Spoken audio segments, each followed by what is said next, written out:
Hello mga ka-retro, welcome back to my channel. Welcome back sa aking kubo. So magandang gabi sa inyong lahat. Nakita nyo naman, maulang gabi. So mga ka-retro, naisip ko na gumawa ng content with my retro consoles. Yung mga retro consoles na meron ako, papakita ko sa inyo. Tapos reviewin ko ano yung rating, ano yung feedback, no? Para din to mga ka-retro sa mga nagnanais na bumili ng retro console, para to dun sa mga ka-retro natin na nag-iisip ko ano ba yung best value for money na retro game console. So marami akong retro game console na na-collect. Nakita nyo naman sa mga previous video ko dun sa ginawa ko dati na mga content. Meron akong almost complete ko yung consoles ng Nintendo, pero lang sa Virtual Boy. So meron ako nung 8 yata yun, NES, SNES, N64, GameCube. Meron akong Wii, meron akong Wii U, Switch 1 and Switch 2. So 8. Wala lang ako nung Virtual Boy. So itong gaming console na to, bibigyan ko kayo na kulo. Nandito siya. Ito yung sukat niya. So itong gaming console na to, i-release siya nung year 2000. So itong gaming console na to, isa yung tinaguri ang isa sa mga revolutionary na unit nung year 2000. So isa sa mga sobrang ahead of its time, no? Itong retro game console na to, siya yung until now, siya yung may hawak ng record sa pinakamaraming nabenta, highest grossing, highest sold numbers ng unit, no? Bukod doon, apakalalim ng game library niya, mga ka-retro. Sobrang dami niyang games na na-produce. Tapos ang tagal niya sa market. Normally ang mga retro game consoles nasa lang sila 4, 5, 6 years lang. Pero ito sobrang tagal nito sa market, mga ka-retro. Sobrang tagal niya. Ang tagal niyang nag-dominate sa market. So ganun siya ka-ahead na sobrang tagal niya sa market, ilang years yun, pero siya yung number 1. So ano tong gaming console na to? So ito na ang reveal, mga ka-retro. Ano bang gaming console ito? Siyempre, ito ang PlayStation 2. Ito siya, mga ka-retro, PlayStation 2. Ang PlayStation 2, mga ka-retro, nilabas ito noong year 2000. Bale, yung PS1, yung predecessor nito, ang nirelease siya noong 1994 to 2000. Tapos nilabas itong PS2 noong year 2000 naman. So, sobrang tagal na itong game console na to na naghari, no? Naghari siya sa market. Napakarami niyang tinalo. Pinaiyak niya ang Nintendo. Tapos, nung time na nilabas ito, saktong kalalabas lang ng Microsoft ng sarili nilang game console, which is yung Xbox. Pero, ganun pa man, hindi nagpatinag si PlayStation sa PlayStation 2, no? Sobrang lakas niya sa market. Sobrang dami niyang game console units na nabenta. Ang muntika nang tumalo sa kanya is yung Switch, Nintendo Switch, pero I'm not sure kung officially nabit siya ni Nintendo Switch, pero iba, no? Isipin mo yung PlayStation 2 nilabas noong year 2000 na hindi pa uso ang smartphone. Hindi pa masyadong uso ang camera phone niya, di ba?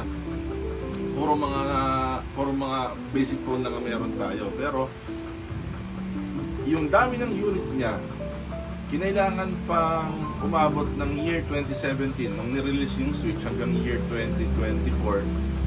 No, ganun katagal yung life ng Switch. Yun pa yung game console na nag-challenge sa kanya. And despite mga retro na very modern piece of tech, yung Switch 1, siya ang challenge sa record ni PS2.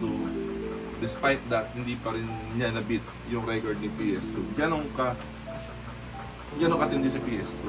Alam niyo mga retro, nung bata ako, meron akong PS1. Pero yung PS1 namin ng kapatid ko, original siya, hindi siya modded. Wala kaming way para ipamod siya kasi pangabata lang kami. Or wala kaming way para ipamod siya.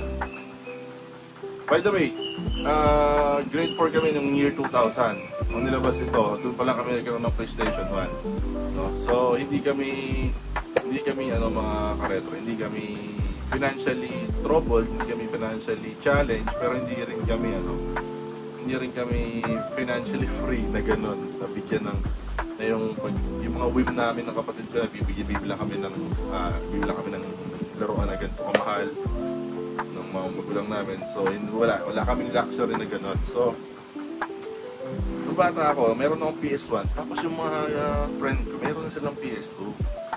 No? So bukod doon, since original yung unit na meron ako, original, hindi pa siya modded, hindi pa siya modded, all stock pa. Ang kaya lang niya i-play is yung mga original games na included nung binili yung PlayStation. Meron lang siyang dalawang game, Xena the Warrior Princess saka Star Wars. So, ingit ako mga karetro, ingit ako doon sa mga kaibigan ko na merong PS2.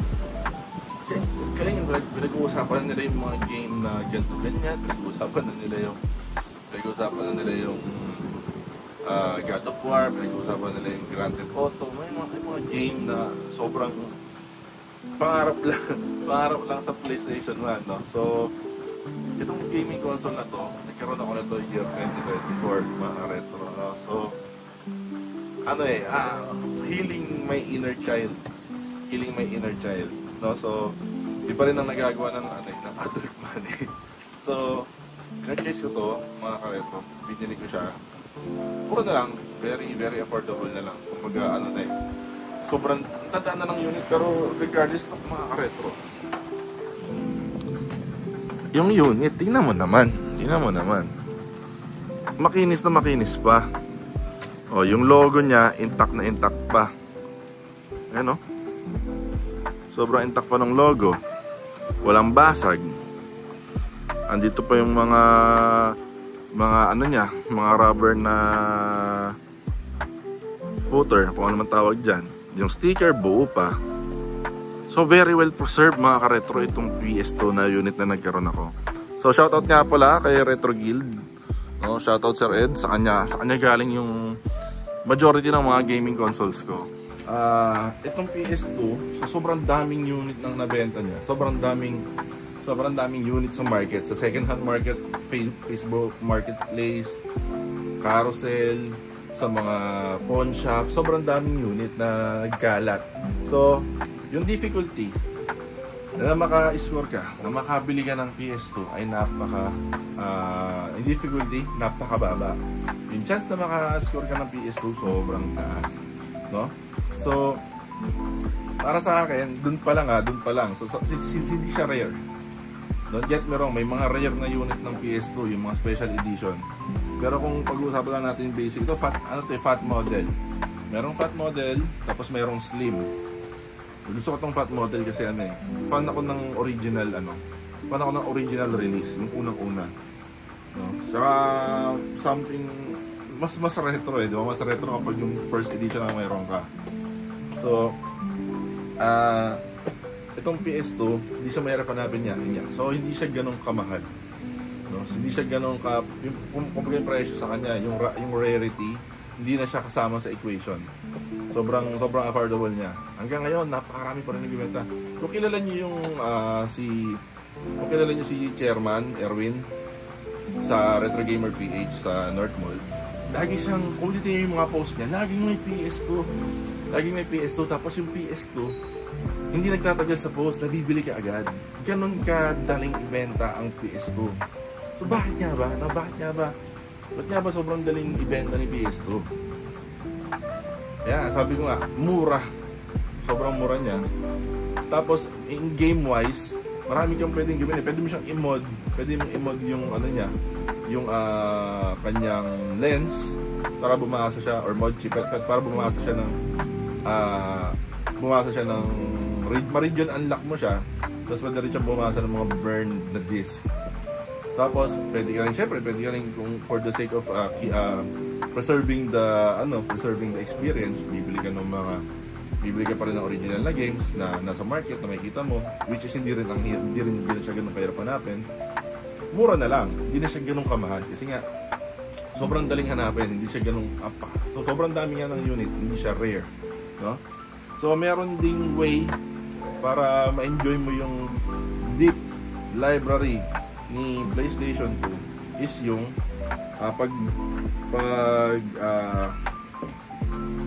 pag mod, no? Pwede mo siyang i-mod, pwede mo rin siyang gamitan nito. Meron ako nitong binili. Ito, si Free MacBoot. Yan, mukha lang siyang ordinary na memory card for PlayStation 2. Pero ano to, Free MacBoot.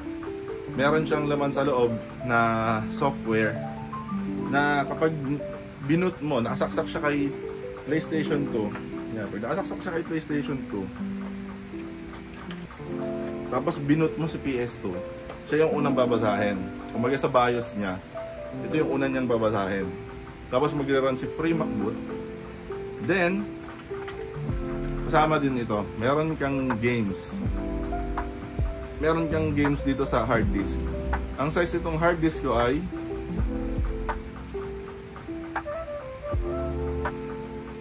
ang size nitong hard disk ko ay 750 GB.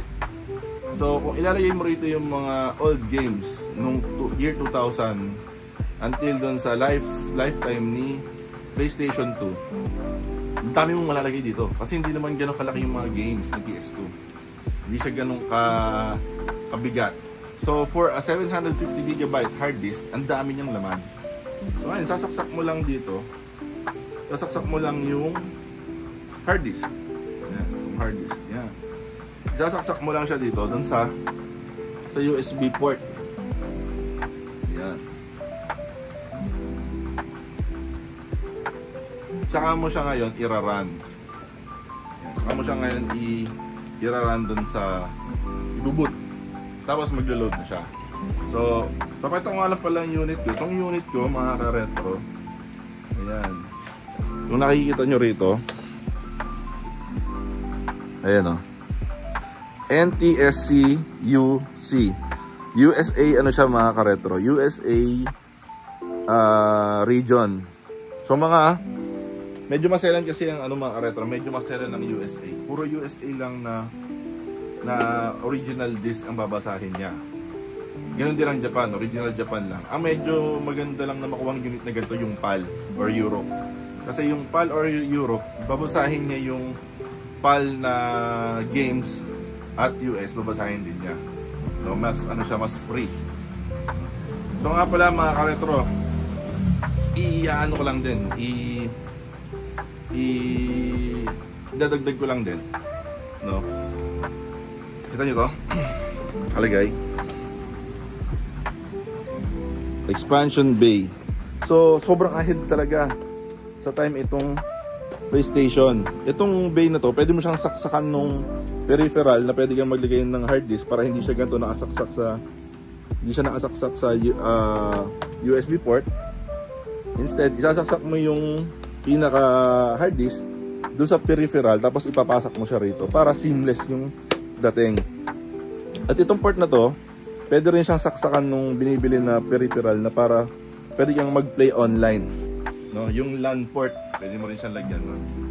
Tapos hindi pala yun yung pinaka-astig, mga ka-retro. Hindi pala yung pinaka-astig na feature ni PlayStation 2. Ang pinaka-astig pala na feature ni PlayStation 2, bakit siya sobrang mabili ng year 2000 at kung kailan naman katagal ang tinagal ng PlayStation 2, I mean, meron siyang DVD player. DVD player rin siya, mga ka-retro, no? So kung bakit sobrang successful din ni PlayStation 2 as a console, nag-act din siya as entertainment unit, as DVD player, no? Kung meron kang mga movies, pwede mo siyang i-play dito, no? So ngayon, yun yung nag-sell sa kanya kasi yung mga household noon, hindi mo na kailangan bumili ng DVD on separate of gaming unit, no? So kunwari, wala kang DVD player. So pag bumili ka ng Xbox, kailangan mo pang bumili ng DVD player. pag bumili ka ng GameCube, kailangan mo pa rin bumili ng DVD player. Pero kapag meron kang PS2, meron ka na rin DVD player. So, ang talino, ang galing ni PlayStation, ang galing ni Sony na in-include nila yon. So, sobrang powerful talaga ni PlayStation 2. Ayan o. Kitang-kita naman o. DVD player. Ayan, Dolby Digital. Ayan, pwede niyang basahin. DVD, VCD, disc. Yan. So mga ka-retro, ingat pala. Kada bibili kayo ng retro console, make sure na tama yung voltage. Alam niyo yung voltage nung ating unit para maisaksak natin siya sa tamang voltage. So itong unit ko, mga ka-retro, ito ay 220. So hindi na natin kailangan ng step down or step up na transformer. So mga ka-retro, para ma-improve yung gaming experience ko, bumili ako ng component cables. Ayan. Kung mapapansin nyo, 5 siya. Ayan, component cables, ayan, 5 siya. Pero ang normal na saksakan talaga or cable ni PlayStation 2 ay yung composite lang. Dito, yung AV cable. Regular composite cable. You know, 3 kulay lang. So, ito pwede natin itong gamitin para dun sa ating mga CRT. Para sa akin kasi best TV na laruin yung mga gaming console year 2006 pa ba is sa CRT TV. Ayan mga retro, na set up na ang aking PS2. Ayan, naka-open na siya. Ngayon mga ka-retro, try natin siya munang patayin. Ayan, i-restart lang natin pala. Ayan. Ayan, i-boot niya si FreeMac Boot. Make sure na nakasaksak si FreeMac Boot, yung memory card, saka nakasaksak ang ating hard disk. Kasi dyan siya makukuha ng games na ipa-play. Ayan. Ayan. Ayan, napapansin nyo, meron tayong 3 games para sa PlayStation 1. Makita nyo naman yung icon doon, PlayStation 1 icon. Ayan siya. Medyo matagal lang mag-load kasi puno yung hard disk. Pero ayan, makita mo may art. Ang gandang tignan, di ba? Hintayin lang natin mag-load yung art. Ayan, may mga art siya. Ayan, no? Tapos ngayon, try naman natin yung yan, no? Ito naman yung mga PS2 games natin. So, nirequest ko kasi doon kay Sir Eds, kay Retro Guild, nalagyan niya ng my choice na mga choice ko na, yun, 3. Nagpa-add ako ng 3 PlayStation 1 games. Tapos ito yung ating mga PlayStation 2 games. Ang dami niyan. Yun, no? FreeMac Boot yan, mga ka-retro. Yan, yung mga nasa USB, nasa hard disk. Pakadami na ito. Yan, o. Pakita nyo naman. Kagandahan sa kanya, may art siya. Bawat game, kada magmamimili ka, pag nasa menu ka, makita mo, mayroon siyang, ayan, o, ganda. Yun nga lang, loading. Mag-aantay ka lang mag-load. Ayan, o. Load lang ng konti, syempre. Puno yung hard disk. Ayan. So try natin maglaro.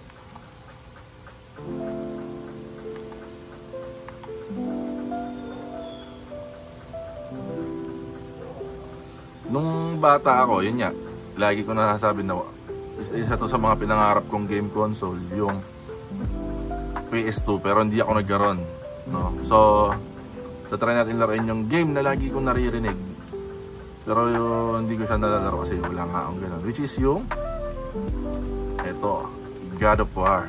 Yan, select, loading siya ngayon. So sa mga nagtatanong kung magkano normally ang PlayStation 2 with FreeMac Boot, tapos may 500GB to 750GB na storage or hard disk with games, Normally naglalaro yan around 4,000 to 5,000. Merong mas mura, pero yun kasi nakikita ko sa market. Mga ganong price, 4K to 5K.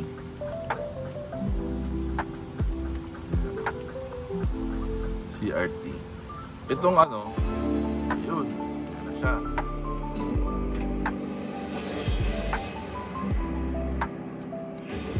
Yan, meron na akong game, meron na akong save file. So tutuloy lang natin to. Yan, loading. So yung FreeMac boot na memory card, acting siya as OS or loader, software na naglo-load ng FreeMac boot. Nag-act din siya as memory card. No, doon pa rin nag-i-store, doon din nasa save yung mga save files natin. Yan, sobrang para sa akin sa halagang minsan nga may 3.5 pa yata depende sa size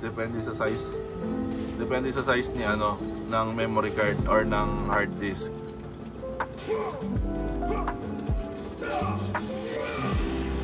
Hindi ko nalaro to nung bata ako dahil wala talaga wala kaming ganito.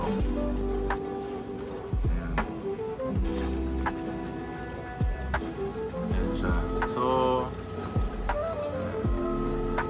hindi ko nalalaroin. Pakita ko na lang. Ayan. Ay, nag-open. Ayan. Yung ano na ito pala, yung CD-ROM nito, working pa din. So, pwede ko pa rin siyang laruan ng CD. Pero, ito nga, ang kagandahan kay FreeMac boot, kung meron kang unit na PlayStation 2, tapos sira na yung ano mo, CD-ROM, yung lens, hindi nababasa. Marami kasing reasons para gumamit ng FreeMac boot. Pero number one talaga is yung makakatipid ka, no? Kasi hindi mo na kailangang bumili ng games kasi nga mahal kung ilan yung games. Sabihin na lang natin ang pinakamurang game is 120 to 150 pesos. Ang 10 laro ay 1.5. Ang hard disk o itong FreeMac boot, magkano lang ito mabibili. Tapos kaya mo na siyang loadan ng sobrang daming games. So sa murang halaga, no? Magkano lang gagastusin mo? Bibili ka lang ng FreeMac boot sa ng hard disk with games. No, meron sa Shopee noon tsaka sa Lazada parang meron yata ako nakita na bibenta sila ng mga FreeMac boot saka hard disk with games. So, yun yung number one reason, no? Pwede ring reason is hindi region unlock yung unit mo, kaya lang niya bumasa ng gantong region. So pag ginamitan mo siya ng FreeMac boot, so magiging null yung ano na yon, restriction na yon. Kasi babasahin niya si FreeMac boot saka yung hard disk.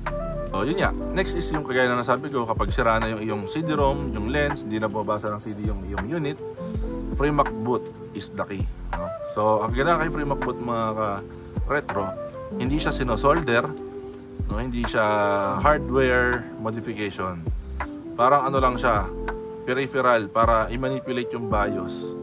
Na imbis na system ni PlayStation 2 ang babasahin niya is si FreeMac boot. Tapos rectang babasahin ni FreeMac boot na games is yung nasa hard disk mo.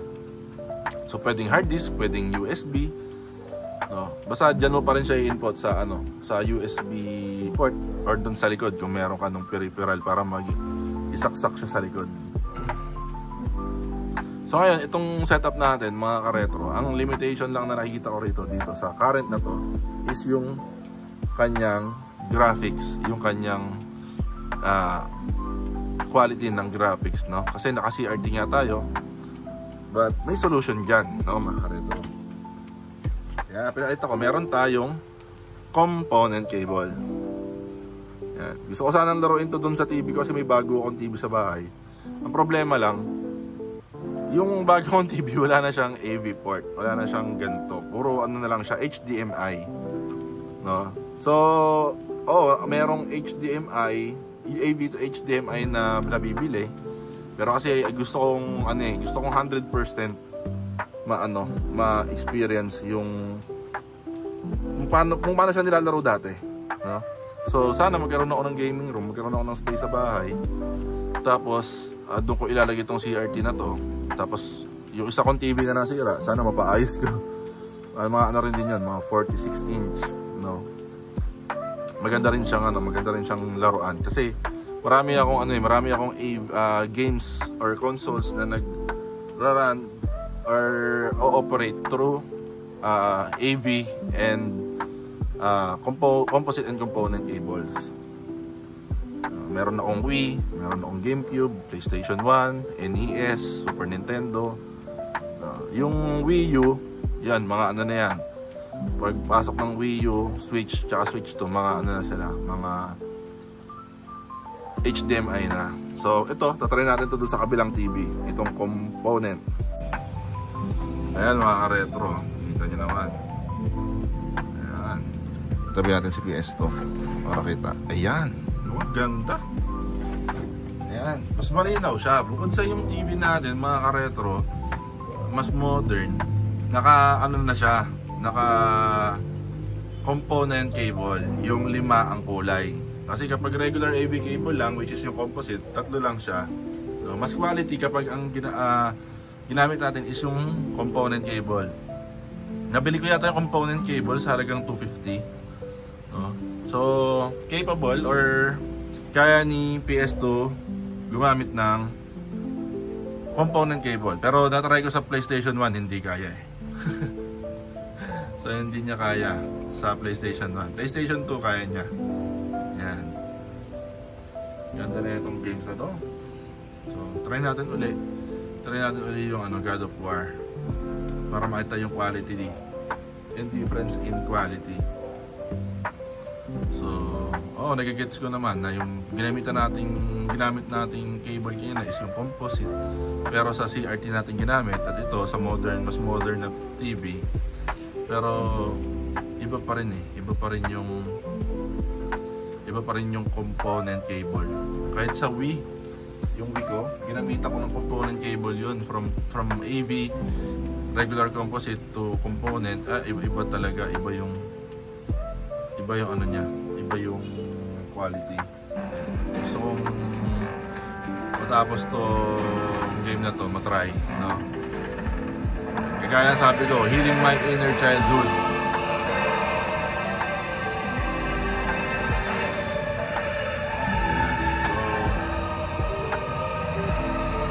Yan lang muna, no? Hindi ko napapakita. Hindi na ako maglalaro kasi baka mapalaro ako, mahaba lalo tong gaming natin, no? So ayun yung ano natin mga ka-retro. Ayun ang ating console of the day, no? Console of the day, PlayStation 2. I-rank natin siya muna sa value for money. 4,000 to 5,000 pesos. Pero wala mo na nakita ang 5K. Normally 3,500 to 4,000. Siguro mahal na yung 4,500. As long as yung unit nyo yung regular lang. Value for money, sabihin ko 8 out of 10. So bakit 8 lang? Kasi mga ka-retro, merong kung gusto mo lang ng makapaglaro, no? Gusto mo lang makapaglaro ng mga retro games, maraming ibang way, no? So mas makakamura ka doon. Pero mas maganda nga lang kapag meron kang unit talaga, no? Ilalaroin mo siya sa retro console. Mas maigi yung full experience, mas maigi, no? Kung meron ka rin ng mga games talaga, paglalagay ka ng disc, kakainin yung disc, lalaroin mo. Pero we do what we can, no?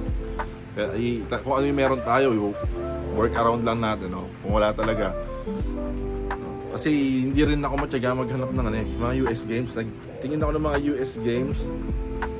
Ang konti ng mga nakita ko, meron ako nakikita pero mga hindi na gano'ng kaganda, no? So yung mga magagandang games, no, either mahirap sila hanapin or ibang region yung meron, ganyan. So hindi ako makahanap. So why not, no? I-entertain si Free MacBoot. So yung value na itong PS2 para sa akin, sulit na sulit siya, no? 8 out of 10 kasi nga, yun nga, mas kung i-compare lang natin, kung gusto mo lang ma-experience na maglaro lang ng retro games, syempre emulator sa PC kayo maglalaro, da-download mo lang, 10 out of 10 yan kasi value for money na hindi ka gumastos. Gumastos ka man, sobrang minimal. So ito, since bibili ka pa rin ng console, no? Value for money muna to So 8 out of 10, no? So in terms of ano naman, value into happiness, no? Yung happiness or yung value sa akin, 10 out of 10 mga ka-retro kasi nahil ko yung inner child ko. Tapos meron akong piece of the past, no? Meron akong piece of the past na ito, meron akong PS2, meron akong bukod sa PS2, meron akong DVD player, no? So wala na masyadong DVD player ngayon, no? Kasi syempre meron na tayong Netflix, meron tayong HBO, meron na tayong Disney Plus. So kung makikita ko pa yung collection ko nung college ako tsaka nung high school, meron akong collection ng mga CD, mga movies, mga collection nila FPJ, nila Robin Padilla, Cesar Montano. Pwede ko siyang i-play dito, no? Kasi wala sa Netflix nun eh. So pwede ko siyang i-play dito, pwede ko siyang mapanood kasama ko yung mga chewing ko, no? Dito kami sa Kubo, manonood kami ng DVD, mga action movies, yan. So it's nice, diba? So in terms of value for me, no, 10 out of 10 for me, no? Tapos in terms of kung gaano kalalim yung game library, nako, sobrang lalim, 100 out of 10. Sobrang daming games, no? May mga NBA, no? Meron kang Crash, meron kang Twisted Metal, mga God of War 1 and 2, meron kang Need for Speed, no? Ang daming malulupit na games, sa PS2, no? So hindi siya tatagal sa market ng ganung katagal kung hindi siya desirable gaming console, no? So sana mga ka-retro, kung nalilito kayo o nahihirapan kayo mag-decide, no, sa pagpili ng retro console, gusto nyo mag-start, para sa akin as a start, magandang start si PS2, no? Kasi hindi siya ganun kamahal, no? Tapos napakadami niya ng games, lalo kung ganitong setup ang kukunin nyo. Free Mac boot, no? May free Mac boot, merong console, very very sulit, no, mga ka-retro. So sa mga susunod pang mga videos, try natin ipapakita ko pa yung iba ko pang retro gaming unit, gaming console, para magkaroon kayo ng ma-feel nyo yung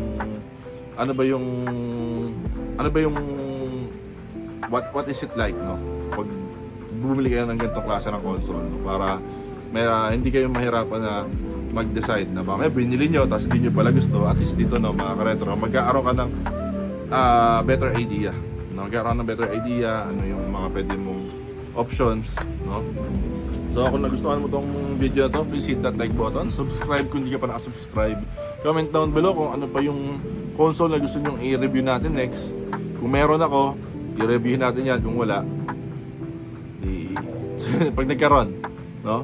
So, leave a comment below, kahit ano yan, shout out, bati, greetings. So, shout out sa inyong lahat mga ka-retro. Salamat sa panonood. Kita tayo sa mga susunod ng video. Subscribe kung hindi ka pa na-subscribe, no? At kita-kits mga ka-retro. So, kita-kits.